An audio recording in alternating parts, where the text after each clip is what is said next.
you go. Okay. All right. So we're a little late. While we're waiting for people to jump in, just on a side note, did you see the first of all the great plays by Nick Blake, but then also the disastrous plays by Nick Blake down the stretch? I did not. Okay. Fill me in on this because I did see. Was it Gramala who tweeted something extremely positive, if I remember correctly, and then immediately imploded? Well, so as we're waiting, we have other things to talk about, but just as we're here, I was just over at the UNLV game, and actually, really good win for UNLV, beating Utah State, best team in the conference. But UNLV is up 9 with like a minute 4 left. It was a complete collapse before holding on at the end.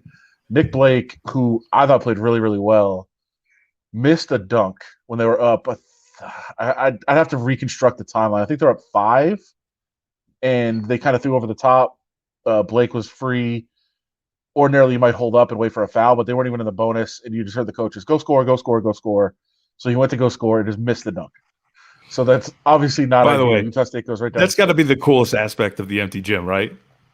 Like hearing the communication. That's why I hate the ambient crowd noise at times, because I want to hear that. I want to hear like fucking run, like stuff like that. Yeah. Like that's what I want to hear.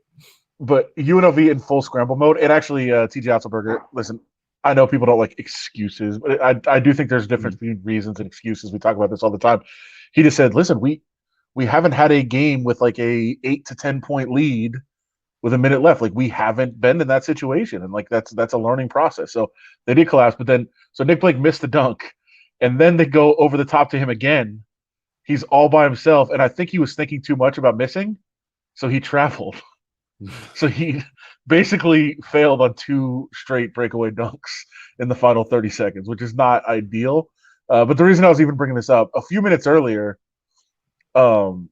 he had an insane that's clip from tonight, I guess. So he had this play, and I called it a. Totally. Oh, are you? Look at you. Yeah, totally. So he got a steal. Got a run out. The guy was trying to cut off his path. He went behind the back for a layup, right? That's an impressive move in transition like that. And it was a hyperbole, I guess, a little bit. I don't know. I said, man, that's a really good steal, and then a ridiculous play on the layup to finish, with the guy coming back at him. And somebody that's a friend of ours who I've played basketball with before is decent. Like, he's a good basketball player for sure. But he just responded to me, and he goes, ridiculous. That's a ho-hum average play. I've done that move myself numerous times in my sleep. Okay, come on, man. Come on. Like, he's a good player. I've seen him make really impressive moves, but like, can we just say like this is a really impressive play, especially for a young player? It's not just a basic around the back. I think that's what it's getting. He's getting it confused for. Like that's a very high level move. That's really good. Right as the perfect timing too. Right as the guy goes for the steal to take it away from him. Like that. That's come on. That's a good play. We don't need to. I call it ridiculous. Is that much? No, I think that's actually fair. Ridiculous is kind of true. But yeah, just a disaster down the stretch for the Rebels, who somehow almost blew that lead. Credit David Jenkins, who, with the game kind of falling apart, stepped up, made 2 free throws, and then UNLV decides not to foul with up 3 with 5 seconds left, and Moses Wood actually blocked a 3-point attempt at the buzzer. So good win for UNLV. Closed the door at the end. They almost let it get away. Yeah, that's right. By the way, I'm doing good, dude. I was actually rewatching Pacers and Raptors before we hopped on here. Why? Yeah. It's a high level game, buddy. It's a high level game. I mean, 2 pretty good basketball teams. And I know why, but this is the first day of my my new role as senior NBA analyst at work. So it's a little different. I get to write and, watch the NBA and do all sorts of stuff. So it's pretty cool. I like it. But that's not what we're here to talk about today. Although we could. I guess we were going to talk about, so we're dedicating this show to Larry King? Well, that might be strong. I mean, I think we can. I mean, he passed away, so I guess we can. I saw a tweet that said we were dedicating this show to Larry King. Well, I think Steve sent that tweet out, and I think it was because I had assembled several clips to talk about Larry King. Listen, he was tremendous, and so we're gonna play a couple of negative clips, I guess. Okay, well, hold on. Really, can we start at square one? And yeah. I'll probably get wrecked for this. And this No. I know where question. I know you were gonna go. I know you were going with this, and I was gonna. And I don't mean this literally, but who is Larry King? Okay, I actually was gonna get there. He is, right? Yeah, like I know who he is, but like obviously I don't know the details of who Larry King is. So he has become like fun fodder for a lot of people, myself included. Mm-hmm. I'm obsessed with some of his blunders because he has made some really, really bad blunders on the air, and I'm obsessed with them. And me and some of my friends just trade clips of Larry King making blunders. I myself, so I'm older than you, obviously. I understand who Larry King is and what like the prominence was of like Larry King had a show on CNN. It was like, I think it was the 9 o'clock show for a long time, like in the 90s and early 2000s, up until 2010, I believe he went off the air. He had the 9 o'clock show, which I think now is Anderson Cooper's show. But either way, he had politicians, celebrities, like whoever the biggest like newsmaker was of that time, they were going on his show. Like his show was massive. And I didn't even fully appreciate Larry King. And this is kind of why I want to talk about it. Like I'm obsessed with the Larry King that we're about to talk about in a minute, like the blunders of Larry King. But like I watched over the weekend kind of a retrospective on his life, because if you didn't know this, he passed away the other day. Watched a retrospective on his life, and like his show, while I'm saying it was a huge show, like it got to a point where it's like unrivaled in like the quality and level of guests that were going on his show. So like this is the thing that really jumped out to me. Right? True. This is what jumped out to me watching this, and I'll just like this will put it into perspective for you a little bit, I think. So O.J. Simpson, you know who that is, right? Yes. O.J. Simpson goes on trial. It's like trial of the century. You know, it was this massive thing. You know who he is, but I don't even know if you know how big this trial was. Like it was, everybody watched every second of this. It was crazy. You're talking about the OJ trial? Yes. Are you talking to me? Yes. It's like, oh yes, I've heard of like, wait a minute. Yes. Yes. You were very young. Trial. You were right, but I've seen numerous documentaries on it. Okay. Well, I was in high school, so you were like a kindergarten. In quarantine, like over the summer, we were so bored. I mean, Isabel watched the entire OJ. Was it Made in America or whatever the ESPN one was? Yeah. It was good. Yeah. It was good. So wait a minute, is he talking to me? Like I don't know what the fuck he's talking about. I was kind of messing with you. As big as that trial is, where like it's all anybody talked about or cared about all day, every day during the trial, OJ's found not guilty. Mm-hmm. He leaves the courthouse and calls into Larry King. Oh, God. Okay. He called into the show like immediately after the verdict. Interesting. Like that's the level that this guy was on, that this show was on. So that's just kind of the context for that was actually I was taking the proficiency exam that day. Bullshit. Which I'm sure John, you went through that. Oh yeah, dude, yes. I'm telling you that in between, like the proficiency test we had to take in high school here in Vegas, I think they still had it when you were in high school. It was like the same test everybody had to take it to make sure you can like get through school or whatever. We were taking it, and I remember them like between the math and the English section telling us that OJ was not guilty. I don't believe that at all. Yes, it was crazy. I don't believe that at all. So I'm telling you, dude, it was that big. That's what I'm talking about. What is the purpose of announcing that to second graders? Because it's all anybody cared about. Yes, second graders cared about the OJ trial.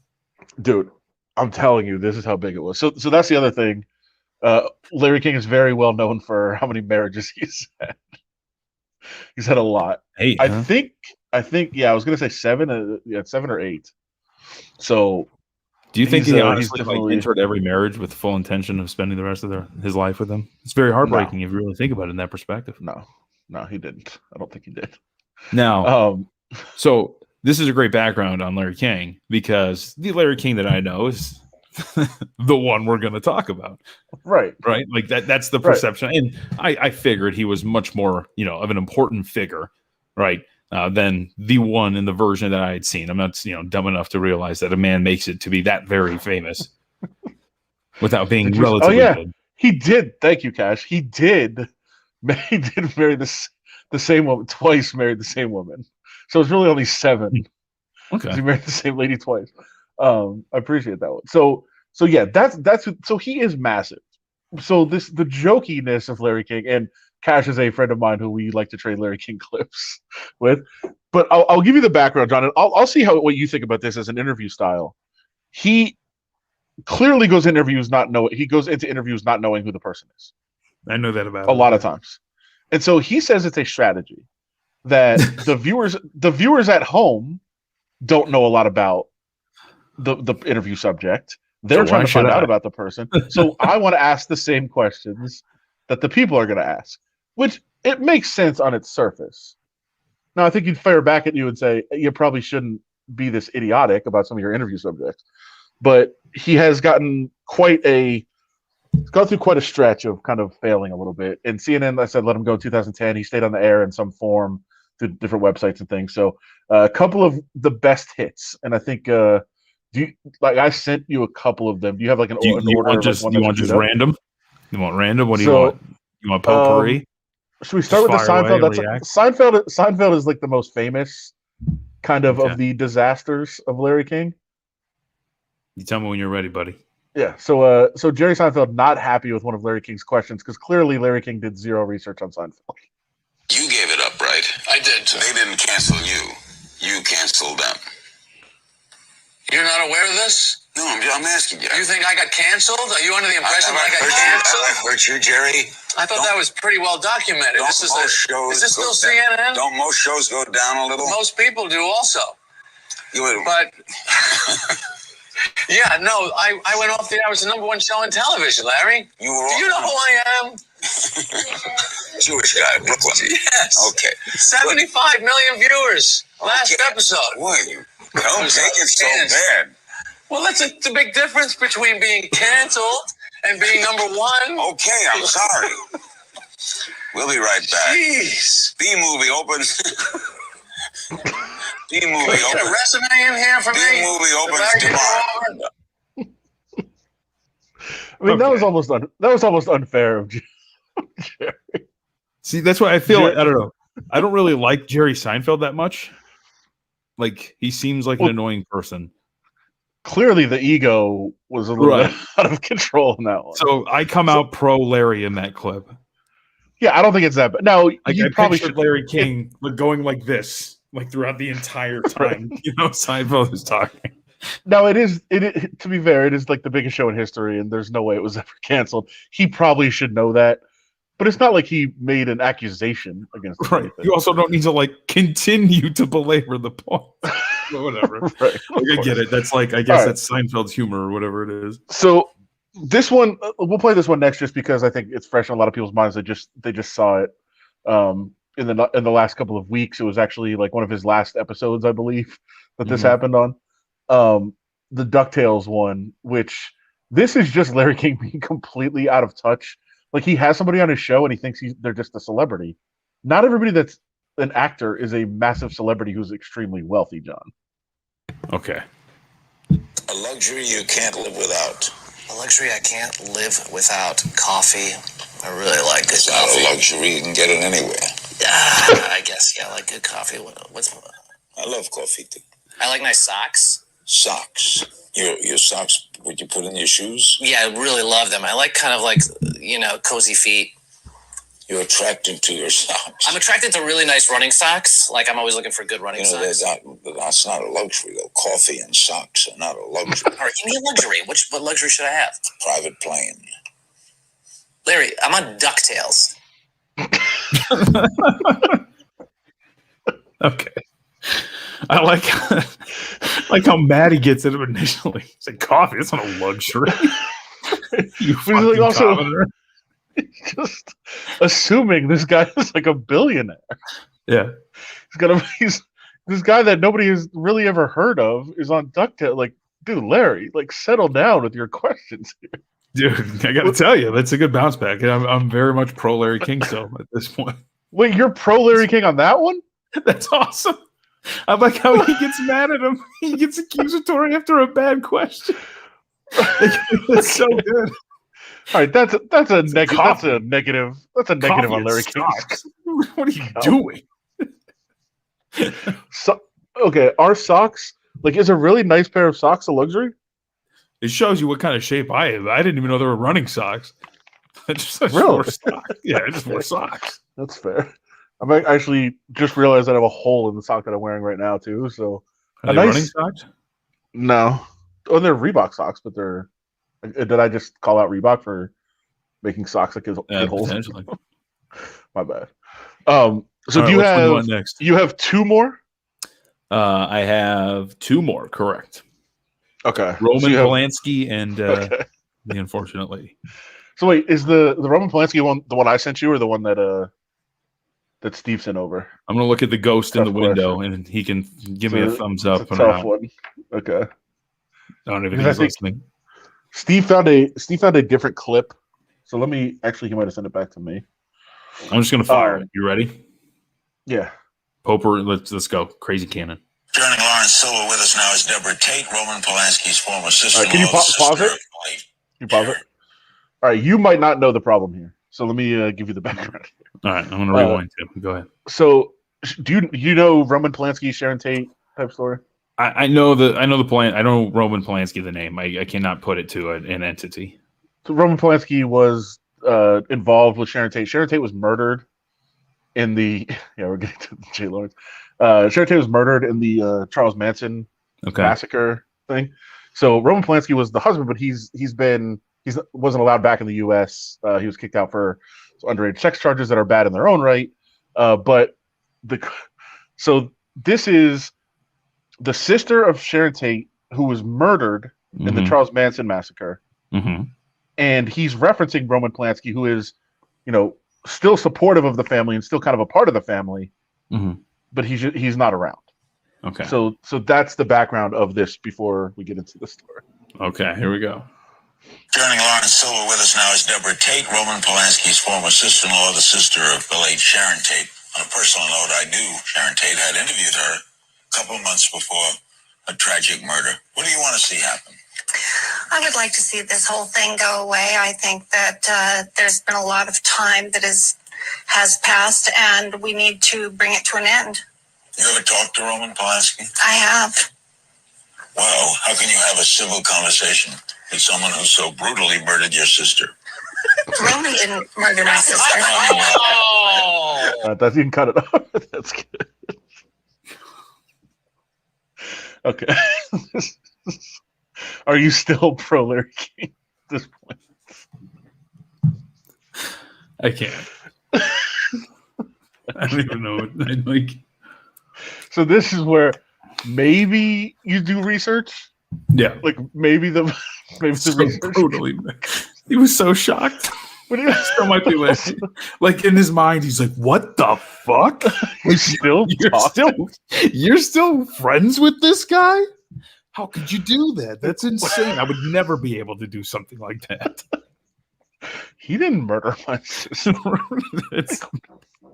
What are you talking about? Can you have a civil conversation with someone who so brutally murdered your sister? Roman didn't murder my sister. Now, I will say, we took that clip from another radio show who did the same thing we're doing, listened to the clip and was laughing, because I love playing this clip like all the time. I just play it for no reason. And as soon as it must be as soon as Larry King died, because I watched this literally last week. Like, it got removed from YouTube. They're like, no more watching this and laughing at Larry King. No, who is it? I think I saw you tweet. Did you text us? Who mentioned Larry King last week on Friday? Yeah, I did. Oh, that was you. Okay. Yeah, I think I sent. No. I didn't send this clip. I sent the final one, the coup de grace, my favorite Larry King clip of all time. Now, when I sent it last week, did you watch it? What, this one we're about to play? Yeah. Oh, I've seen this one. Okay, good. Yes. So for those that haven't seen this one, the sound quality is not great because it's not really out there. It's just one person that posted it. That there's like a siren going on in the background. So the background, because I'm not sure if we get the very beginning of the story. The background of the story is he's interviewing a rape victim who was shopping at the grocery store. The rapist essentially like commandeered her as she left the store and forced her into her car as she was unloading the groceries into her car. And now she is going to tell you what happens after that. As she is loading her groceries, this guy pushes her in the car, makes her drive, and then what happens? He said, well, it's just around this corner. And so I said, well, okay. And I just turned around the corner and pulled over, and he slammed my head into the steering wheel and pulled out handcuffs. He took my keys out, threw them on the floor, and pulled out handcuffs and handcuffed me and said, I just want a piece of ass. If you be good, you won't get hurt. What do you do with the food? He put her on the floor, I guess. I don't know. I was just... Why was that the follow-up? That one always gets me. Like that clip before this week, that is what came to mind when I heard, his name. That's the clip. It always gets me every time. What about the food? Was any okay? So if go back to the premise that Larry King just asked the questions that the average viewer would want to hear, because that's why he doesn't do research. Was anybody thinking about? No, of course. Food? That was just I don't know what to ask. Like that was just straight up grass. We don't. She was still going. Right. You don't have to ask. You just let the story finish. Or it's just like a really maybe he was really trying to set the scene artistically, so he could be there. Okay. So where's the food in this picture? That's one explanation. Right. My thought, the more I've listened to this, because I've probably listened to this clip a million times at this point, the more I listen to it, does he not believe her? No. Does he not believe? And he's like, oh yeah, where's the food? Yeah. This will trip you up. And she's like, what food? Okay. Yeah. Now, she had a pretty quick answer. Like, why'd she even answer the question? Well, that's kind of like a jarring, like clearly, if he's as famous as you say he is, right? Like, she probably knows who he is. Like, she's probably going to answer every question. You know what I mean? That's thrown away. And like, if somebody asks, and that's actually a really good example, the OJ thing, where you were talking to me, you know what I mean? Like, I didn't know, and for a second, I was taking it in, but I answered. I was like, wait a minute, are you talking to me? Like, it was just one of those. I don't think. You just she's like, I don't know, man. Like. I don't think how she would have done supermarket sweep is really relevant to the rape case either. That's so ridiculous. Now that he has put the question out there, I am somewhat interested. Like, if she bought ice cream, useless. I'm not really that interested. Like, the ice cream is ruined, obviously. Which is. Have you ever lost a batch? Have you ever lost a batch of groceries? Like, lost it? Like, in just any form or fashion. Like, did you ever buy a batch of groceries that you did not get to get home because of one event or another? First of all, who calls it a batch? Well, I'm just asking. Like, for example, I'll give you an example. I went grocery shopping one time, but the battery in my car died with groceries in the trunk, and I couldn't get it out. And so we had to get it towed because something happened with the battery. Like, overall, just wouldn't recharge. Right. And so they kept the car for a week, and I had to call them like 3 days in because I was like, oh, by the way, there's like a bunch of groceries in the car. Can you just throw away all the perishables? And the guy was like, yeah, we were wondering what that smell was. We took care of it. I was like, all right, cool. Okay, good. So that's what I'm asking. Have you ever lost a batch of groceries like that? I mean, obviously, my story is much less traumatic. Or is it? I mean, that's kind of sucks to lose a bunch of groceries with the battery dead. But you also don't strike me as a grocery shopper, so I don't know if you would ever lose a batch. I mean, I very much go grocery shopping like during non-pandemic times, like just often. Like, if I'm going to go shopping, you're going to buy food for dinner that day. You a TV dinner guy? Yeah, no. Like, to load up on groceries is not that just wouldn't be like a whole people that are pushing like 2 carts around for like the next month. Yeah, I'm out. Like, the grocery store is right down the street. If you need to go to the store, just go to the store every day. Go big or go home, baby. So just like Larry King. I was thinking, okay, along these lines, like, let's say she did have ice cream. If the ice cream fully melted, could you put it back in the freezer? Well, I mean, it would have to be standing straight up and not moved. Like if it was just like standing straight up, not moved, and nothing spilled, like sure. It just refreeze? Yeah. All right. So it's not even that bad. Well, I mean, I would assume in an event like that, the ice cream is not just standing perfectly in a location for it to melt without spilling and then to precariously take it back into your freezer. So it would. I think no matter how it melts, if it's just liquid inside the carton. Right. No, but what I'm saying is if you drop it, it spills all over the place. And what's the point of refreezing? The carton's all. I think it'll just be a liquid. It's not sealed. What are you talking about? Bacterial growth. Well, yeah, it is sealed when you buy it at the store. No, sometimes it is. Yeah, the plastic seal. All right.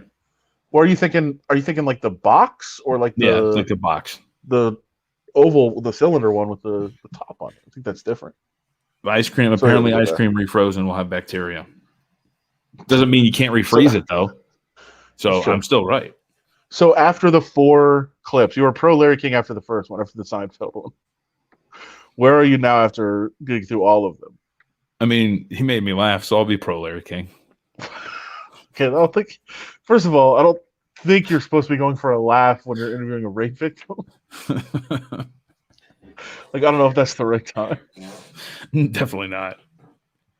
What if he was just trying to cut the tension too? He was feeling uncomfortable.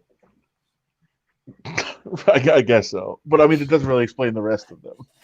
Like getting the Roman Polanski confused is pretty bad. So I'm pro Larry King. I like it. Yeah.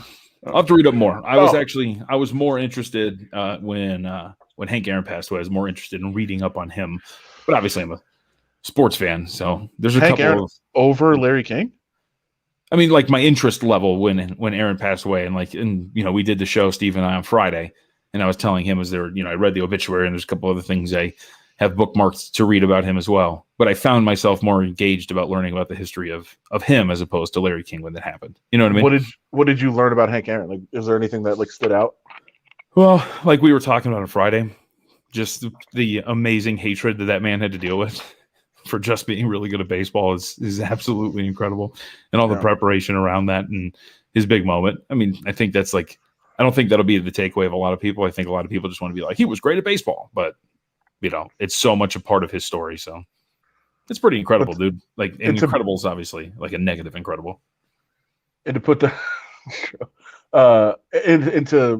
combine those two things of like putting up with everything that he put up with and having to deal with all of it and the hatred and everything else, but also to have that kind of success, his story could have been the same even if he didn't have that same kind of success. Just like, wow, you'd been like, wow, he put up with a lot and just made it as a baseball player. That's really impressive. But then to also accomplish what he accomplished, and then to you put up with hate your whole career, your whole baseball life, and everything else.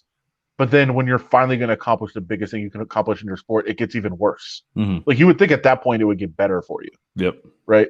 Instead, it gets worse because now you're breaking the Great White Hope's record, which is just it's awful. But it makes the accomplishment that much more special. So, there's no segue. UFC, huh? UFC, huh? Or you got something else? No, that's good. But you know what's funny is I'm an idiot. Steve asked me right before the show. He's like, "Wasn't there another video that you wanted for the show?" And I was like, "I can't remember." You won the Dana White yeah. Did you watch that video? Which one? You cut out.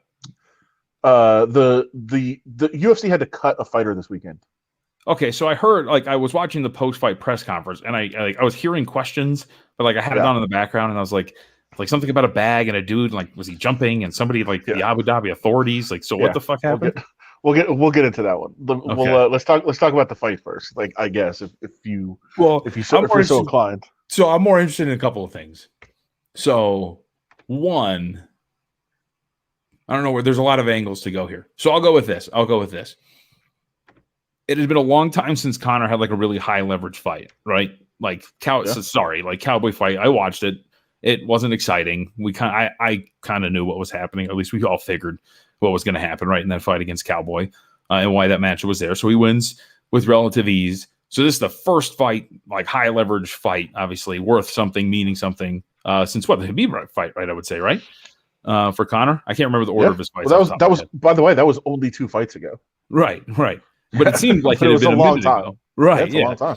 So, like, the energy that was even just on like social media about a fight like that was kind of cool.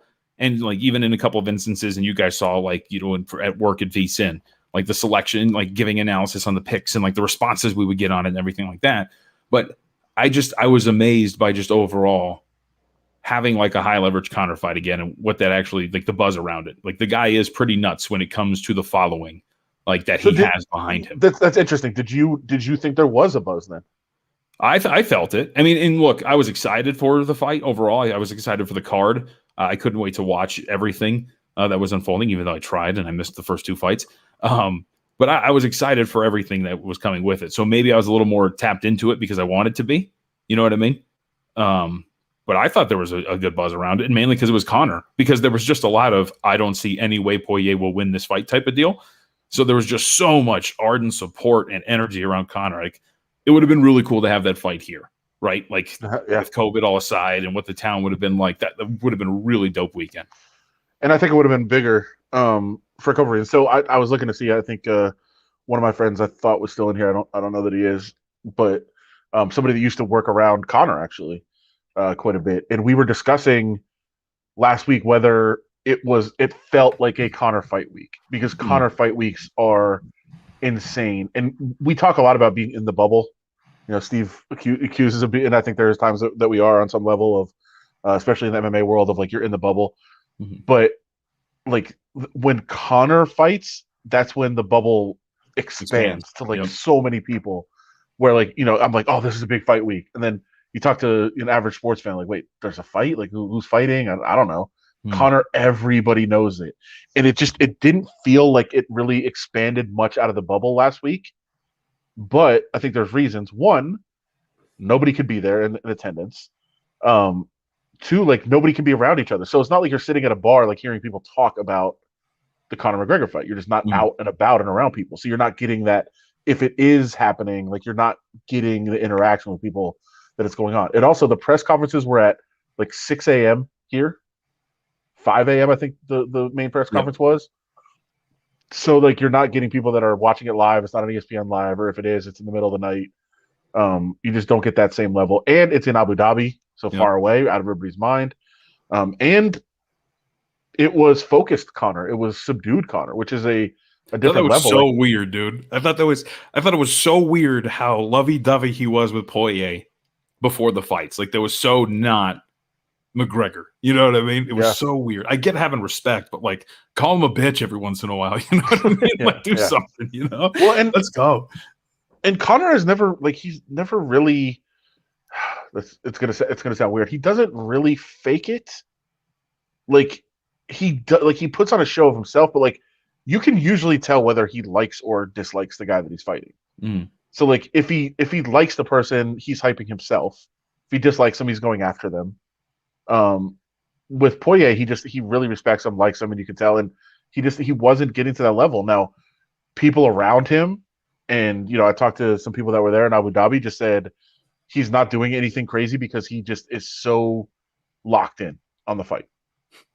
The bald factor.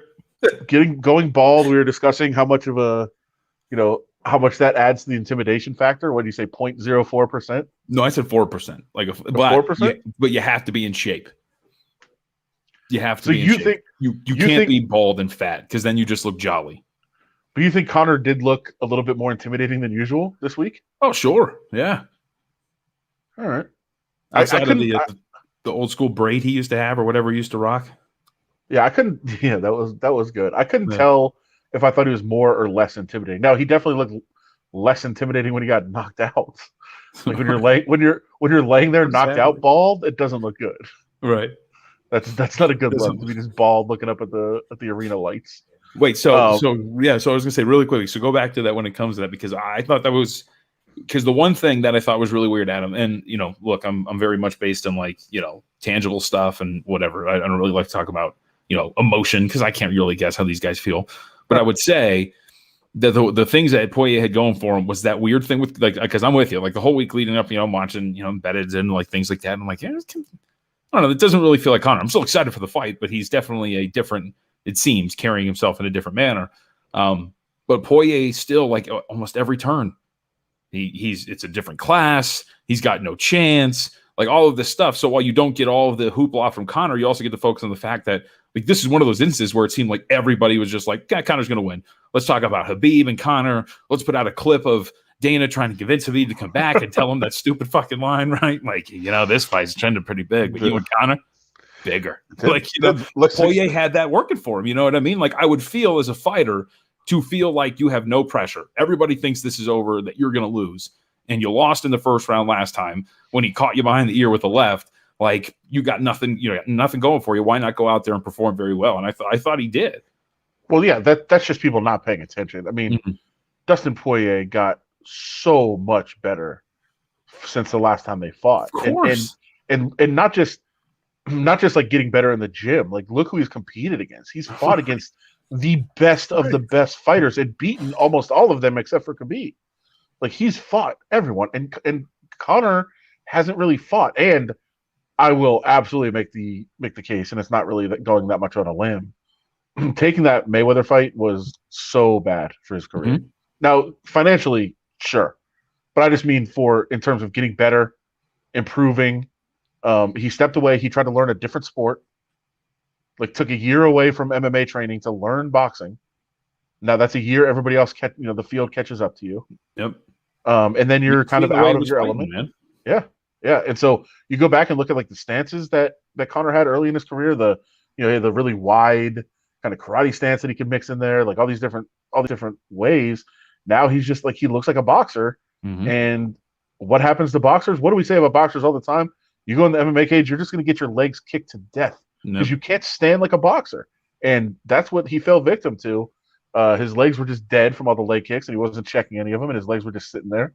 And and then he can't move and gets knocked out. And so I think all those factored into Conor taking a step back, although it doesn't explain your awful math skills.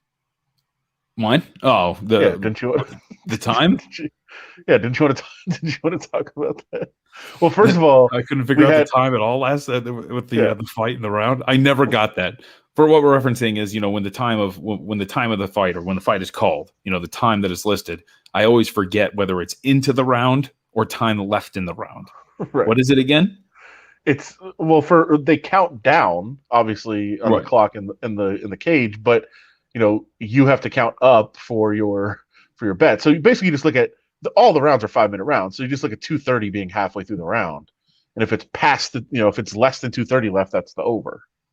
If it's more than 2:30 left, it's the under. Okay, all right, correct. But I was also inebriated, and I thought that it was the third round for some reason. Yeah, but really quickly, so let me ask you this: intricacies of the fight, really quickly, because you know me, and you've seen me over the summer. Shockingly, to some, really enjoy mixed martial arts, and there's so much. Right. There's so many intricacies about this that I like. So let me ask you, because again, I was pretty inebriated watching the fight, all by myself, by the way, as my wife and my child slept, and I had to be super quiet. But anyway, so like Conor, I went back and watched, right? Because I texted you guys, I thought Poirier had won the first round, so I went back and rewatched it. Conor won the first round. He landed the heavier shots. What did you think of the second round? Because before the knockout, because I actually thought Poirier was winning that round as well. Conor got some good shots in, but I thought Poirier was countering so well in that second round. How many times was Conor swinging, and he was swinging at air? Like, he was seeing his punches extremely well. He was moving, he was countering, he was landing combos. Like, I started to get really excited. One, because I had money, but you could really tell he was feeling his reach and he was getting really comfortable. And it's funny because he gets popped with that left right before he takes out Conor. And like the commentator's like, you can't stand at this distance with him. And you see Conor get a little wobbly in the leg, and he gets him with, I think it was the right initially. And that's what started like everything. Yeah. But I thought Poirier, what he showed at the beginning of the second round, because I heard a lot of Conor was blowing him away. Yeah, I don't think so in the second round. I thought Poirier was kicking his ass in the second round. Yeah, now you heard it the other way too. People were like, Conor just sucks. Like, no, Conor looked good. Conor looked good in the first round. I thought Conor looked really good. Better than I thought he would. I will say you're right. Dustin, I thought, took over early in the second round, and it goes back to the end of the first round. And I'm glad that you watched it back, because you might have seen this watching it back. It's real tough to notice these things live, but there was a combo in like they were up against the cage. It was kind of on the right side of the screen. If you're as you're watching it, so I'm just trying this to. Is I'm second trying to round, right? where we go. It was late in the first. Late in the first, okay. Very late in the first, where like I said, I thought Conor was winning the first, but Conor had him backed up against the fence, that's where Conor's comfort zone is. When you watch his fights, Conor he traps you, like that's his thing. He traps you in one spot. He's so good at cutting off the cage to where you want to go. He traps you, makes you go the direction he wants you to go, and the left is what's really powerful for Conor. So he just makes you try to escape. He'll go like a right high kick or a right punch to get you to move right, and then gets the left on you. But the key to him is trapping you. So he had Poirier against the cage where Conor wants him, and he threw like a 3-punch combo, and they all missed. And then Poirier responded with a right that got him. Yeah. And you see in Dustin's eye, he was like, "All right." Was that the one where he pointed at him too? He did. Yeah, he did afterwards. And that was that was a great part too. There was multiple times you could see the confidence from him as the fight was going on. Like there were multiple times where he would either catch Conor, or there was one where I think Conor blocked him, but he knew like right away. He's like, "Fuck!" He's like, "I set that up incorrectly," and like he told him almost, he's like, "I'm going to get you with that." You know, like the confidence from Dustin was fucking great, dude. It was really cool to watch that. And so like when you go forward, like I don't know, dude. And when he finished him. Again, I'm trying to be really quiet in my house all by myself, and I let like a high pitched little like and like pump the fist really quickly because I was just exciting because everything culminated. You know what I mean? All the energy and all you hear, and of course, like getting shit on Twitter from like random people the entire week, right?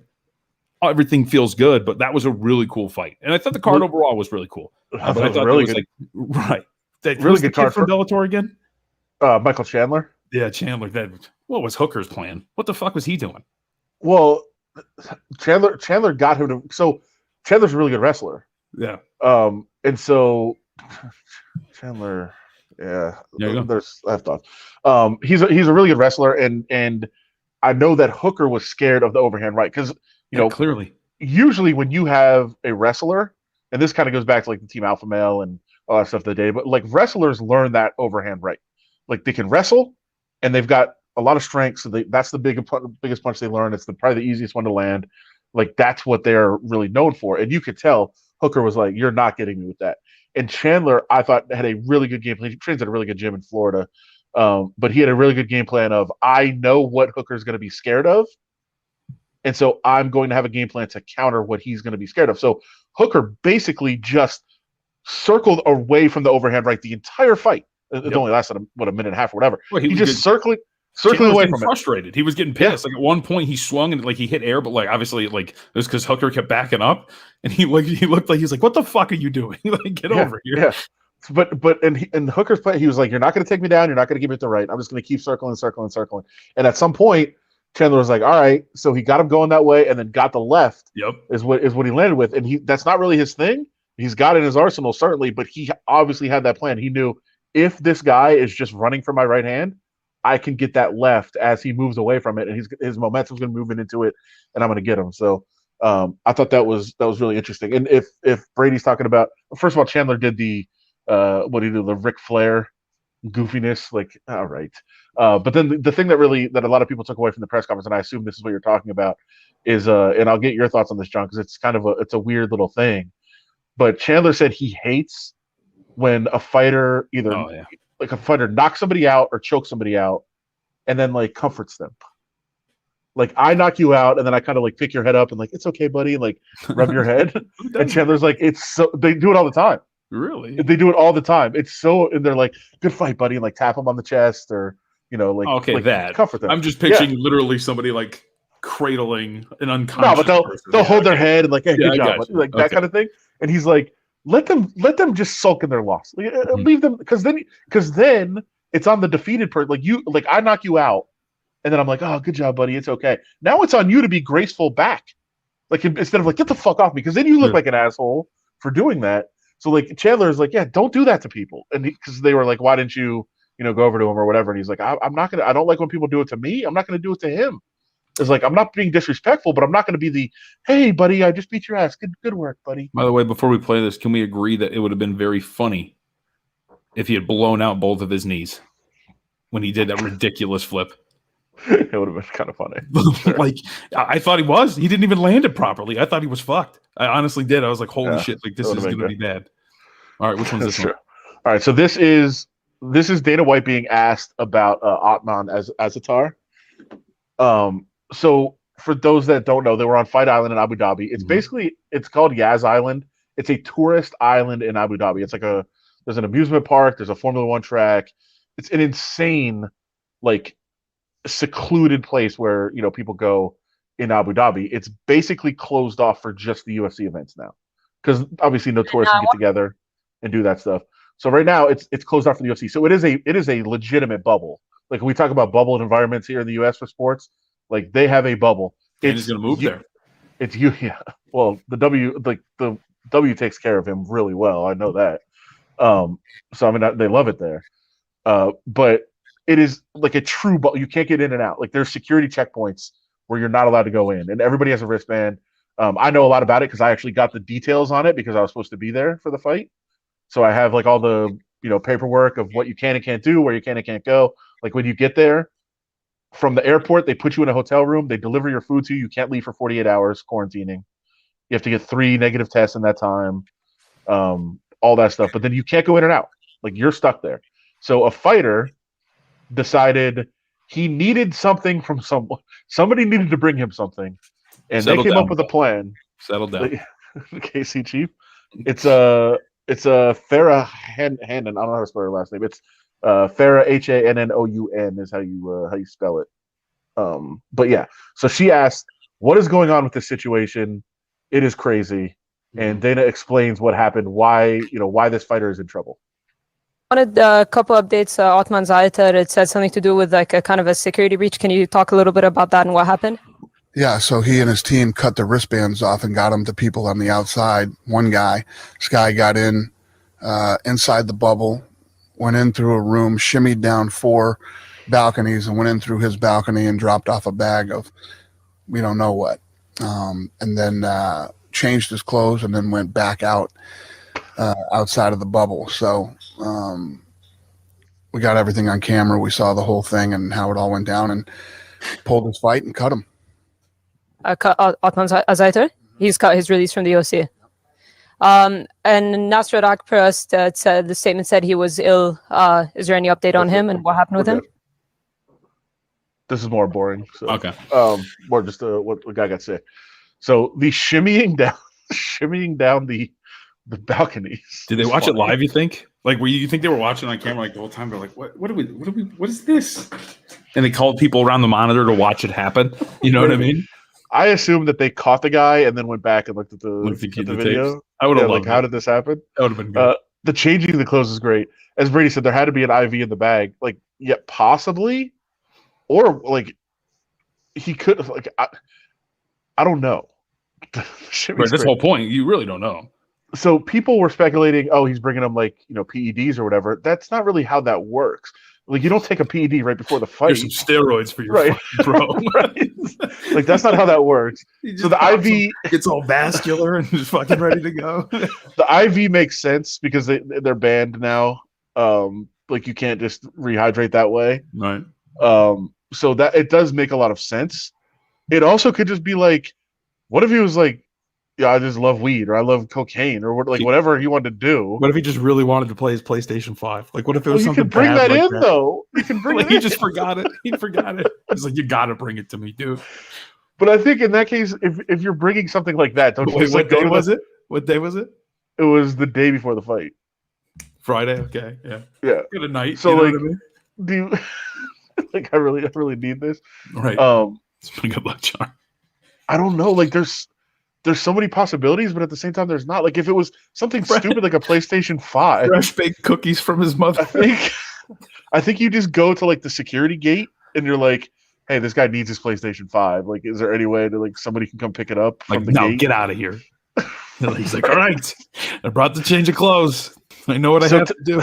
So to Brady's point, the IV absolutely is, I think the most likely thing. Most likely, yeah. But, like, I will tell you, it's like I saw a bunch of journalists, like, whoever gets this story, like, this is the gold story. But at the same time, what I told a couple people is people are going to forget about this in like a week. Nobody's going to be interested in what's in the bag anymore. I remember I had a question. Who's the guy that always gets the first question of the press conferences? Oh, it's John Morgan. Okay, that's what I thought. All right. Yeah, it's from MMA Junkie, which is USA Today. Right. It's kind of tradition. I think there was a reason for it. I think there was. You didn't want. Wait, did he not want the press conference over with? Hey, Dana, what the fuck happened to the stream? Well, that too. Like, I think he avoid starting it that way. He's got good questions, and he's willing to ask. He's willing to ask tough questions. So it's not like they're starting off with like softballs or anything like that. I mean, he does ask some softball questions, but he also he'll ask the tough questions. So all the credit in the world to him. But I believe at some point there was a financial arrangement between MMA Junkie and the UFC, and part of that deal was we always get the first question. I mean, it's pretty smart if that's the case. Yeah, and I don't know if that. I'm not no. That's not a deal anymore. Now I think it's just tradition. Yeah, like he's at every event. He's going to be traveling everywhere. Like, and he does a good job at it. So just let him have the first question. It doesn't really matter, like nobody's going to fight that. So why not just do it? And kind of a cool little, nod. Like if I went to a press conference and like grabbed the microphone and was like, I'm asking the first question, I don't think it's a big deal. I think it would be fine. Las Vegas Review Journal. Yeah, right. I also don't usually identify in that way. What do you identify as? I don't like the way that question was phrased. No, I don't like. I always feel like that's kind of like an ego thing. Yeah. So like I don't care if like I don't need to be. This is who I am. Like, I've been confused by that. There's been instances where I have been in press conferences and used that, and then there were other instances where I did not. Well, I think the first time I talked to George McPhee, I did that because I felt like this is important. Right. And then I think there's times. Sorry. I think there's times, like especially if you're in a press conference, like something you don't usually cover. Mm-hmm. Like if you're if I pop up at a UFC fight, be like, yeah. And if VSiN's a senior NBA reporter, Jonathan Von Tobel, right? Like, and I did it. He's like, you're here. So if you remember the first year of the Golden Knights, like my assignment for the playoffs was to cover the other team. Mm-hmm. So like I basically was in San Jose covering the Sharks for 7 games. The first press conference, I was like, Adam Hill, Las Vegas Review Journal. I think it's like you're a new person. They don't know who you are. The coach doesn't know who you are. And I think there's like a level of, hey, I'm from the other city. Like, this is why I might be asking questions a certain way. That's who I am. Like, that's almost like the courtesy, I think. Mm-hmm. But like when people, like there's people like that are at the Golden Knights press conferences every day, and every day they're like, I'm not going to say a person. Okay. Don't say the, here, do me a favor though. Don't say the person and don't do rhymes with, but do that noise you just did, but do the exact syllables and sounds so we can see if we can guess who it is. All right. Okay, it's pretty short. It's pretty short. I think you already know who I was going for anyway. Okay, that's pretty short. I like it. But like, I think at that point, it is. Right? Did somebody put it in the chat? I know who it is. It was good. But like, I think at that point you're just kind of being like you're just being like self-aggrandizing. Self-aggrandizing, and like now that they're streamed all the time too, I think you're doing it for the public, which I just find obnoxious. It's ridiculous. Oh boy, the schmoes questions at the press conferences. My God, I didn't. My God. Does he? So in the post press conference, does he stick with the character? Yes. Oh boy, and it's wearing thin. Like I will say, Dana actually really thought it was a good character for a while. And that's why he's kind of made some hay and gotten some guests, and Dana's gone on the podcast and that sort of thing. I think it's wearing, and a couple press conferences in a row, he's asked like the same question that the person before him asked. He's just so getting into his character that he doesn't listen to the rest of the press conference. Oh boy, it's out of control, and his ego is so out of control. Those glasses are cool though. No, I'm just gonna let that one sit out there. Oh man, I'll just let that sit out there. By the way, and this will be my last thing on this because I want to ask you. Well, unless you got something else, because I want to ask you Super Bowl questions. We got to talk LaFleur too. So we don't have to. No, well, I want to. No, you know what we do have to talk about? We do have to talk about something, actually. I do want to bring up one football-related thing, maybe two. Really quickly. Why can't we all just be happy? We don't have to get into the specifics of the since-deleted Twitter account who was like multiple Twitter accounts who were like yapping over the weekend. But I do wonder, and this is going to sound like a corny question, why can't people just have different opinions, Adam? Why's it got to be like this, you know? Was there a deleted Twitter account? Oh, the one that you retweeted, the guy who was calling me a clown and said that Connor should be like minus 400. Oh, he deleted the account? Oh, he deleted the whole account. Oh, man. But what I just wonder, like, you know, like, why does it have to be you're a clown, Mr. Black Hat? Why can't it just be like, I heartily disagree. Here's my choice. Good luck, my friend. Well, I mean, that's an excellent question. I don't think we're going to solve that. Handicapping Twitter is weird like that. It is. And just so people have the background on it, you made a comment on VSIN. They put the video clip out, and then which, by the way, I thought was brilliant because it was Jordan Sherwood, who works out in I think it's West Palm. I'll double check. He's a radio host out there. He handicaps mixed martial arts to an extensive degree, and we have him on multiple shows. And he liked Connor, and I liked Dustin. I thought it was a really good idea to put the two clips side by side to see some differing analysis and whatever. So that was the clip. And it's funny, and this is what I meant about the energy too, because this is where I felt it, Adam. Like there were so many responses to that. It was like first guy, because that was Jordan. First guy's got the better analysis, great analysis, and then like I got like the hate, like you're a casual, it should be minus 400, things like that. So that was part of the energy I felt too. But I do wonder, like it's always like that. You know what I mean? And it's kind of like it's always got to be like that. It can't just be like, all right, I think this, you think this. Good luck. You both make good points. Right. Well, thanks for the the analysis. Like I wasn't screaming like this is a fucking lock. This motherfucker is gonna get his ass kicked. Tell you right now, go run, bet Dustin Poirier, and you call me right now, and you give you know what I mean. But I think it's a problem with gambling Twitter anyway, and I don't even think it's just because it's new. I don't think it's ever going to get that much better. Yeah. It's people like it is really, really tough to comprehend the terms like value and that sort of thing. Like with, first of all, right off the bat, Conor McGregor, and maybe this changes now that he's lost a couple times and the mystique has kind of gone a little bit. Conor McGregor has never had value. Like there's never been value on Conor, always value against Conor. And that's because no matter what they make the line, everyone is going to bet on Conor McGregor. Like every single casual guy ever is going to bet Conor McGregor.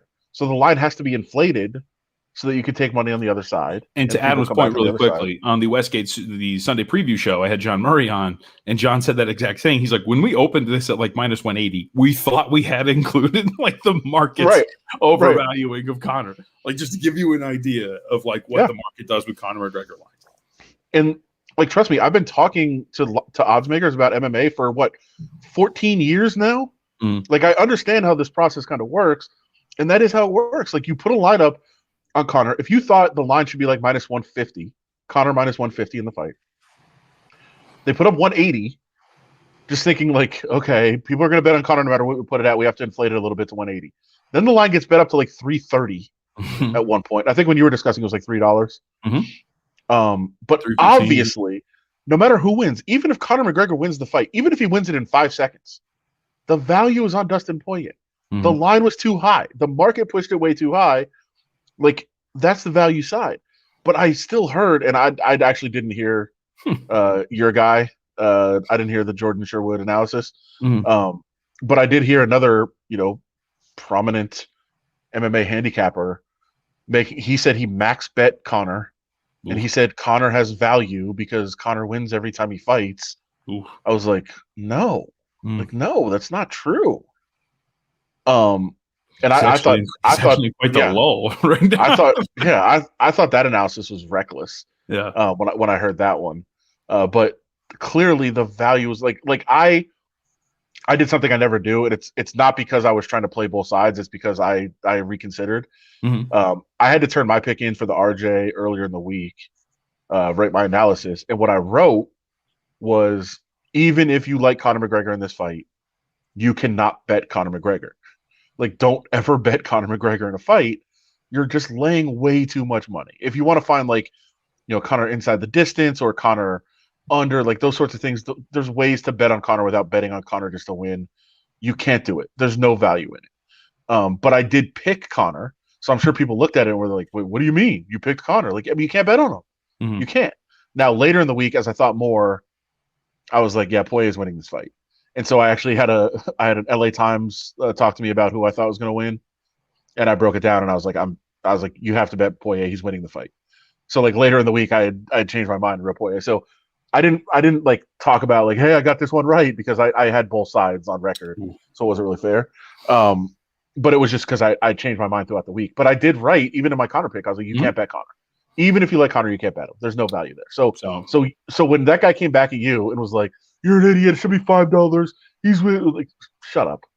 You have no idea what you're talking about. It's not one of my prouder moments, but within 30 seconds, within 30 seconds, that was retweeted and liked after the not one of my finer moments, a little more petty, but well, I did it too. Got a solid petty retweet right after the fight. Was it? Did he delete it right away? Because I retweeted it and laughed at him. I think it was a couple hours or something like that. And then the one guy, the other guy actually didn't. He just deleted his tweet in which he called me a casual. That was amateurish. He just deleted his tweet, but he's still going. Steve put it up there. Oh, is that it? I didn't say who it was. Yeah. Yeah. He went over his max limit. Good play.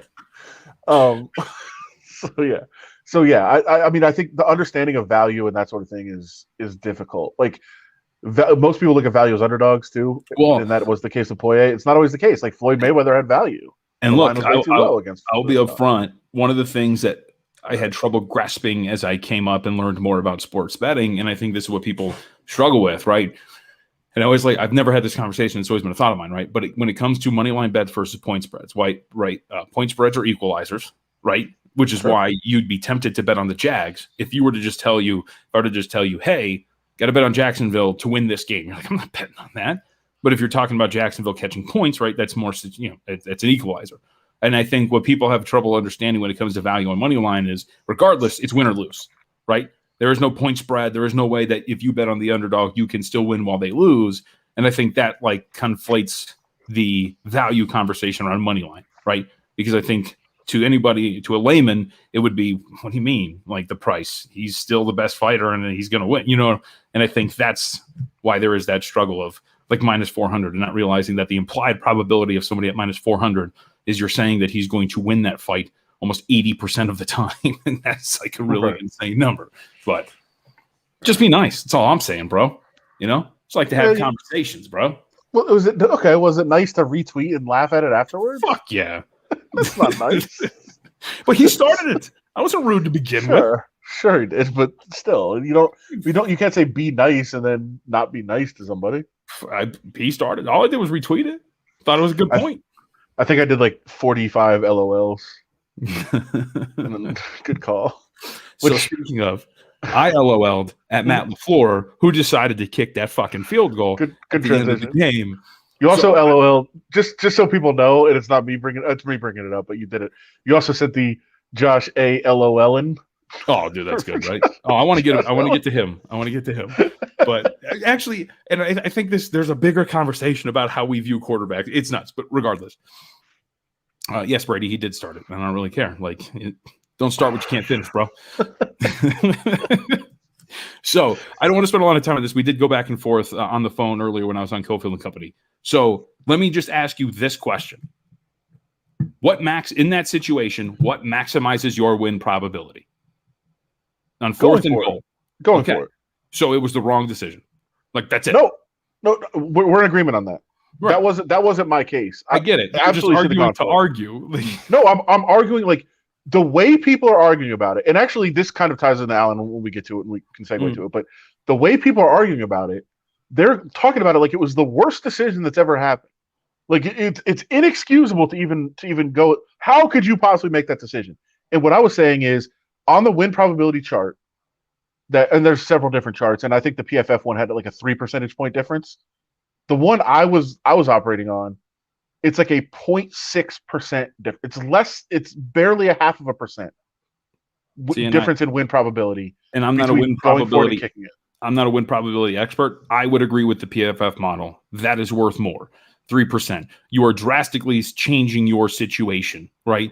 When it comes to going for it or kicking that field goal, because you add so many different variables to me. And so I would agree that percentage-wise, it is worth much more than less than 1%, that decision to go for it. But regardless, I just operate in the spectrum of, as a football team, right, what maximizes my chances to win this game? And it's to put the ball in the hands of my freaking quarterback, who's the MVP of this league, right, and go for it on 4th and goal on a drive in which you have been moving it. And then if you don't get it, we know what can happen from there. But regardless, to me, that is the biggest difference. And the fact that what your field position could have been right afterwards. So we're in agreement there. And I get your argument here, right? Just the people in which they were, going with, hey, you can't go for it. I just thought it was a flat out wrong move, period. End of story. I don't know to the degree of which you want to talk about it. It was just flat out the wrong move, and you can't do that. Yeah. I was not arguing that he should have kicked it. Right. I just want people to know, if people are watching the game yesterday, I would bet almost anything you want to bet that if you sampled 100, say casual might not be people that watch football every week, but they're not super experts on it, that kind of group that I'm talking about, they would say that the Packers decision was worse than the Bills decisions. And that's just not true. Yeah, you mean the repetitive choice to kick a field goal for some fucking reason? Right. The Bills' decisions to kick on those 4th downs were far worse than the LaFleur decision. But people are like, oh, the LaFleur decision was in the last 2 minutes, and that's obviously the worst decision. But there's so many variables that go into play because we don't have to rehash all of this stuff, but actually that's kind of what this podcast is for, these obnoxious analytics, smarter than you podcast. But if you score there and get the 2, now Brady is trying to score, and that becomes more difficult to stop than Brady just trying to get a 1st down. How is that though? In either situation, you don't know that because you're defending a lot different based on history. That's just based on the history of all of these situations that you go back and look through. Attempting. How do you measure that? Well, you measure what the success is of teams that are tied that have to get a field goal, as compared to teams that just need 1 1st down to clinch a win. Right. And it's happened probably 1,500 times in the last. I don't know. I would just years. With that premise. Just either way, the offense is trying to achieve a goal. Either way, right. It's either a 1st down or a touchdown. How much differently do you approach defense? If you're trying to, because if the team needs a field goal, what's happening. You're probably going into some sort of soft zone and trying to it's different mentalities. But what I'm saying is, Mike Patton made the right call. What I'm saying is, there's so many variables that go into what happens next. You want to go score, but again, and as we were addressing earlier, even if you score and get the 2-point conversion, now you've got to survive Brady not getting a field goal, and you still only have a 50-50 chance. After all that, by kicking the field goal, if you do get a stop, because you need a stop either way, right? If you don't score, or if you don't get the 2, or if you kick the field goal, in all 3 scenarios, you need a stop. And by kicking the field goal, now if you do get that stop, it's not a chance to tie, it's a chance to win, which changes from 50% to 100% win probability. Again, all I'm saying is that there are so many layers on this that it's almost impossible to analyze percentage points in the heat of the moment like that. What do you think, your boy? Look, I'm going to say this right now. I'm going to say I've been very clear on this. My stance. I think Josh Allen has a pretty high ceiling, but I think we've also consistently talked about there are times where you see old Josh Allen kind of peek through the surface of a fantastic year, and that really popped out in that game against the Kansas City Chiefs. There were throws that were insanely high and off target. He clearly wasn't comfortable. Right, Stephon Diggs had, the stats do not spell out the type of day that Stephon Diggs had, which was a very difficult day. Josh Allen was a really big part of that, and he did not look good. Well, I think it also showed there is an argument to be made that Stephon Diggs was an MVP candidate, not Josh Allen. Sure. And I think that the people that make that argument had a really good day yesterday because the Chiefs took away Stephon Diggs, and look what happened. so like though people that make that argument probably had a nice laugh about it after the game. How many dropped interceptions? Three, yeah. And then one that could have been considered one, but I don't think would qualify. At one point, it was 21-9. Yeah, 21-9 Kansas City. And I said it could very easily be 35-0 right now. Mm-hmm. Oh, dude! Again, I'm at my house. I'm just watching my kid, and like every once in a while, like a big play would happen. I would just go, blow him out, and I was like, just keep it. Just every once in a while, I would just yell it, right, for Kansas City. Like it seemed. It's funny too. I like the concept of slow starts, right? I heard you guys talking about this. Like, here we go, Kansas City getting off to a slow start. Like, well, is Patrick Mahomes getting off to a slow start when there's like a muffed punt? Like things like that. We always talk about this. We talk about this all the time. But like when you're giving up short fields that aren't necessarily a result of your own play, it just gets caught in this narrative of slow start. Here we go again for Kansas City. When really, when they started to get the ball consistently, they just started running up and down the field. And on the same side, like narratives like make everything. So I heard people making the case, saying, "Oh, Josh Allen wasn't that bad. He had 2 touchdown passes." Okay, one game.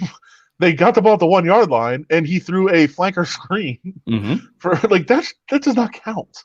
Like, I know it counts in the stats, I get it, but that's not like he had an okay day. He had 2 touchdowns. No, he didn't. Stop. Well, and it goes back to like how we view these quarterbacks overall, right? Like you keep saying like Tom Brady. Tom Brady was terrific.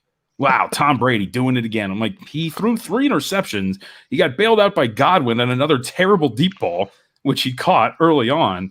Like, Tom Brady's a cool story. And how great was that catch? That catch was awesome. It was ridiculous. But Tom Brady also, like, in 3 playoff games, is throwing under 60%. He's completing under 60% of his passes, right? Came off a game in which his 3 touchdown drives were 3, 20, and 40 yards long. Like, can we chill a little bit here? Like, can we at least be honest? Like, it's a really cool story. But, like, can we stop with Tom Brady still got it? Told you. Like, have you watched him playing these last 3 games? Again, really cool. But come on. But if you want – so the counter to that, and I know it kind of goes against what we talk about all the time, which is just, analytics and numbers and everything else. But the counter to that would be – and I think it does apply here, even though I don't like the storyline and the narrative, that Tom Brady his greatness isn't necessarily as just a ball thrower. Like his greatness as understanding the game, knowing the game, putting your team in right positions, and him, as we discussed, with Steve earlier, of understanding that the Bruce Arians system is not going to work for him, right?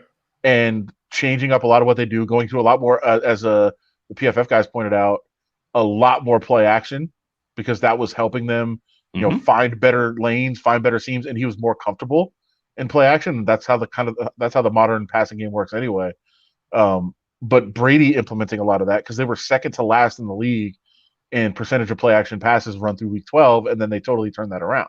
So that's Brady implementing that, Brady understanding what he does best, Brady understanding the personnel, like all those things are still what he does great. Of course. And look, there's not many quarterbacks who pull the trigger on 4th down at the end of the first half, right, to take that shot. It was a good throw, and it was an amazing decision to do so and see that. Like, I'm not taking away from that. I just saw a lot of the pumping the physical prowess and being like, he's still got it, right? And it's like, well, you have to be honest. Like, you have to be fair when you watch some of these games.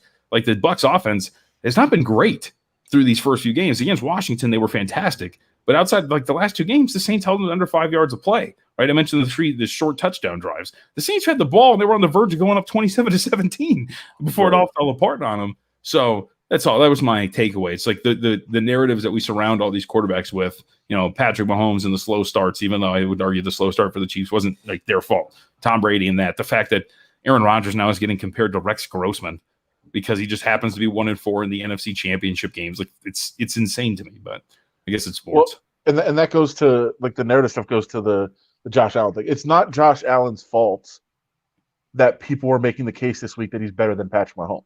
It's not his fault. And that graphic? The graphic? Is that real? Yes. For those who don't know, there was a graphic and it was like team comparisons. John, there's words with it. It's not just the graphic. It's a video. They're talking about. Oh yeah. Where's it from? ESPN. It was the pregame. It was the game day show or whatever. And they checked. And now, see, here's the thing. So they checked the box of the advantages. They checked the box of quarterback for the Buffalo Bills. Yes. My question is, because I haven't seen the video, were they saying that because Patrick Mahomes was injured, or were they saying they said Allen is better? They were like, go back over the last 6 weeks, look at the numbers. Josh Allen is doing this. Like, as we've talked about, the Bill and I criticized the Bills for this late in the season. If you go back and look, and people were getting on me about it. Why the fuck were the Bills trying to beat people by 100 points late in the year instead of just preparing themselves for what they had? Like, they put everything they had into a meaningless game the last week of the season. Yeah, like, why? Dolphins. Why? And then that changes your numbers.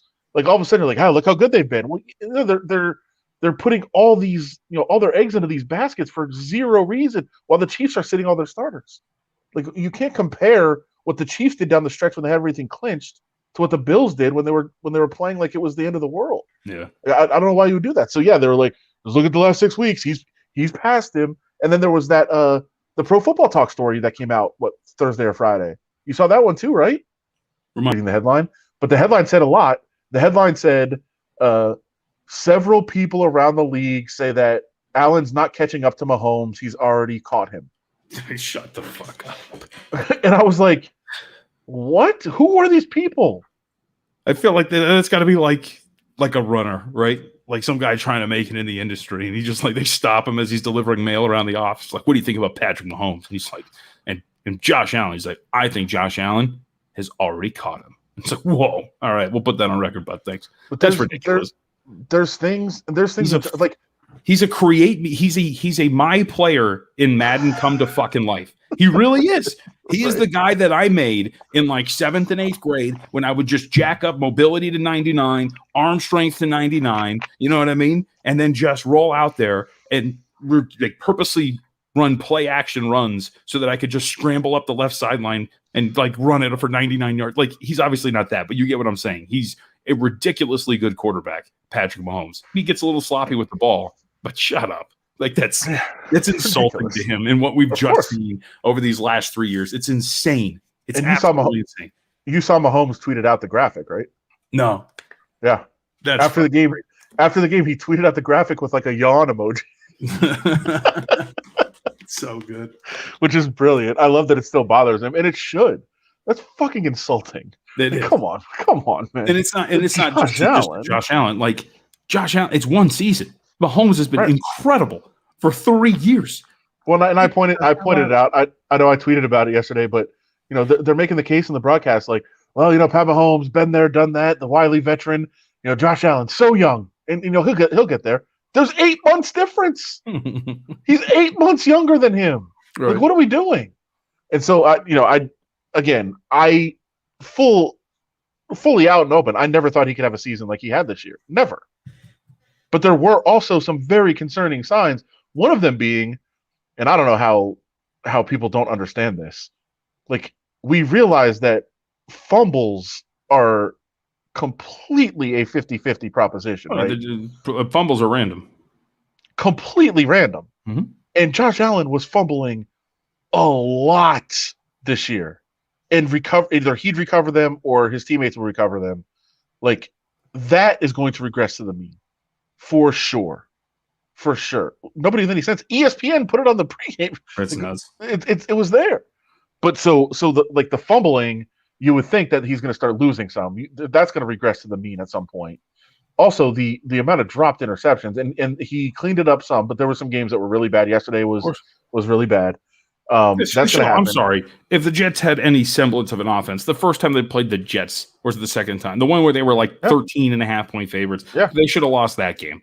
Of course. There were several they should have lost. 2 dropped interceptions in that game. They went 1 for 9 on 3rd down in Jets territory. Sorry, I don't know why I remember all these Jets-specific stats from that game. I remember. And the Jets kept kicking field goals. Or the Bills kept kicking field goals. Of course they did. That's what it was. Yeah. They couldn't score a touchdown against the Jets. But, think about, when I talk about the fumbles, if the Colts jump on that fumble, they probably win that game. Yeah. Adam, the Bills got it back. The Colts were chasing points. And they went for it on 4th and goal, despite the fact that there was a missed field. I'm not going to get into that again. All right, so what else? I was going to ask you one more. What else you got? So there's a lot there. I also, and we had Matt Perino, who is a blogger he's a writer / fan. that covers the Bills, and I asked him, and he actually did not fight back on it. I was like, Josh Allen has now played 4 playoff games, and 3 were utter garbage. Like, there has to be a concern. 1, 2, 3. What was the first one? The Texans game. Yeah, the Texans game. That was a fucking train wreck. He played well against the Colts. Oh, that's right. I'm sorry, I miscounted this year. Yeah, Colts was a disaster against the Ravens and was trash yesterday. Like, that's 3 out of 4 playoff. Now, listen, still young. And I didn't think he'd have this year, so maybe he can improve in the playoffs too. I thought he was a little bit better against the Colts. I thought it was his best playoff game. That's what I said. That's the only one he's played well in. It's the only one he's played well in. He cost them a game against the Texans and was bad against the Ravens. And I mean, that Texans game was a joke. That was bad. And then yesterday was trash again. So that's got to be a concerning trend. Like, I know the Bills fans don't want to talk about them. They're like, hey, next. And I do, as much as I hate that fan base, I kind of feel bad for them because last night they're like, it's only the beginning. I'm like, do you think fucking Mahomes is going anywhere? Like, what are you talking about? That's right. This is probably your best chance. It's going to be the 4 falls of Buffalo again, but on the AFC Championship game. And I don't think it will because, by the way, and I've said, how long have I said this for? You better not re-sign him, and they're going to. They're going to re-sign Josh Allen. And then you're not going to be able to get players at other positions. But then I don't think I brought this up to you. I don't know who I was talking to about this, but think about this. One of the biggest dominoes in all of that we're going to look back on in a few years and realize that this was one of the big pieces about Josh Allen, whatever they're going to pay him, is Brian Daboll sticking around for one more year. Oh, yeah. You know what I mean? But if he puts together another season like that, a big part of course, his development has been Daboll. And then, he gets big money. Daboll dips for a coaching job, which you would think he gets next year. And then it's all downhill from there potentially. Well, they also kept the quarterbacks coach, Ken Dorsey, which was kind of a big one too. And there was a lot of talk. There's a lot of talk that he was going to take a job. So it's ridiculous. Yeah. But I'll also tell you about Josh Allen. It's a good thing and a bad thing. It's the same thing. I'll include Mahomes in this, even though he's really good at it. I don't think I've seen a quarterback as good running to his right and throwing as Josh Allen. It's aggravating. He did it. How many times did he do it against the fucking Colts in that wild card game? Yeah. It was and look, credit to his receivers too, because I don't know how many times they did the stupid thing where they curl up in a ball on the sideline and like catch it with their fucking tiptoes. You know what I mean? But like every time he got out of the pocket, it was like, here we go. He's going to complete another pass. Yeah. And it was always to his right. Always right. And he runs to his right and he completes it. By the way, John, I know that. You know that. Like, you think teams aren't right now already figuring out, like, he's not running right against us? Yep. So you had this fun season where you constantly escape to the right and we're firing past. And again, all the credit in the world. I have never seen anybody as good running to their right and throwing the ball, ever. But NFL teams are not going to let you do that if they have it on tape and they know what you're doing. Yep. They're just not. So good luck. So what do you think of the Super Bowl? I mean, I at 3, I think it's going to stick around 3 probably. I'm probably taking Kansas City. If it would have gone 4, I might have started thinking about the Bucs. But Kansas City they're just so good. They're so good. And I know the Bucs defense is really, really good, but they're much, much better against the run than they are against the pass. They are a little bit susceptible to pass at times. And Devin White, who I think is one of the best linebackers I've ever seen against the run, and getting to the quarterback, is a nightmare in coverage. Mm-hmm. So if you've got Devin White on Kelsey, I like I just stumbled into that Drew Brees interception at one point. It's just like, all right, well, fuck it, I'll take this. Yeah.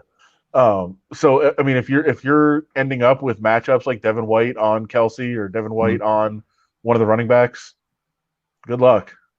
That's going to be kind of a nightmare for them. And I love Devin White. I think he's great, but coverage is not his specialty, and linebackers have to cover against the Chiefs. So that's going to be an issue. And listen, as the Bucs defense is great, good offense usually beats good defense, especially when you're talking about Kansas City. And I just don't think the Bucs offense can keep up if it's a shootout. Yeah, I think it's going to be lower scoring. I bet it under, but I think the Chiefs are going to win. I don't know if I'm going to lay 3 yet. I think I'm going to go with cheap money line. Because, the Bucs are just going to get, played all day on the money line. If I get like $1.50, $1.45 on a 3-point spread with Kansas City Chiefs, you know what I mean? $1.45 money line price. Also, I know a lot of criticism for the Bills' offensive line yesterday. I don't think the sacks were all on the offensive line, but they were abused pretty bad for much of the game. But the Chiefs' pressure rates have been incredible. And their pressure rate yesterday, I think, was like the second best of any team all season long. Defensively, I assume. Yeah. Generating pressure with the front on defense. So they've been getting the quarterback really well lately in general, but they really got to Allen, and I don't know that Brady is able to hold up against a pressure from the front four. Like he'll burn you on the blitz, but if you're getting that much pressure at the front four, he could be in a lot of trouble. So that could be a big factor in the game as well. All right, let's see. You seeing this? Yeah. All right, let's find them. Let's see. Point shout when you see Kansas City. There they are. Uh-oh. Highlight that bad boy. All right, let's go. Pressure rate. Look at this guy. 24.2. So what are you talking about? 1, 2, 3, 4, 5, 6, 7, 8, 9, 10. About 10th or 11th. But I think I'm saying like yesterday they were incredible. I know. And the last couple of games have been really good. Well, what you brought up, I was interested because like I thought there was one stat about them that I thought it was interesting about their here it is. Their quarterback knockdown rate. Their quarterback knockdown rate was pretty high. And this is just regular season numbers. And their pressure rate was tops, but top 10, top 11. But they're all the way down here in terms of overall sacks. It's a very weird. It was like the Raiders being the best team in terms of hurries or whatever. Yeah. But getting no other pressure whatsoever. Kings of the near sack. Right. That's their thing. But I mean, you continue to put pressure on a quarterback, especially any quarterback, for sure. But I think you generate pressure with the front four and hit Brady a couple times. It could be a tough spot for them. Brady has been making mistakes lately. We have seen that. No, he's perfect. He's incredible. Perfect. All right, dude. You got anything else? Nah, I had a couple stories. I think there's just some silly things we could work on. Did you? I'll just bring this up real quick. I won't put you on the spot and ask you if you've ever stolen from an employer. Did you see this kid? I have. So far, it's when I was young, very young. What's the statute of limitations? I could tell lots of stories about a certain thinking about that too. Shop getting free stuff all the time. But I think the key. I don't want to tell kids how to break the law, but the key is to do it very subtly, right? Right. Like you don't make big splashes. You're not just stuff, but here's $1 or $2 here and there, like that. That won't really. I never stole cash. There we go. That's a big difference for me. Okay. Well, here's a a cheap item here and there. Like steal a pair of shoes, not an entire case of shoes. Yeah. You're like that's the thing. Again, don't do it. Right. Take like 1 or 2 little things for free from the cold case. So not the whole thing. There's a kid that's working at a Kroger in Florida. Okay. Kroger is a grocery store. Okay. All right. Actually, it's Georgia. My bad.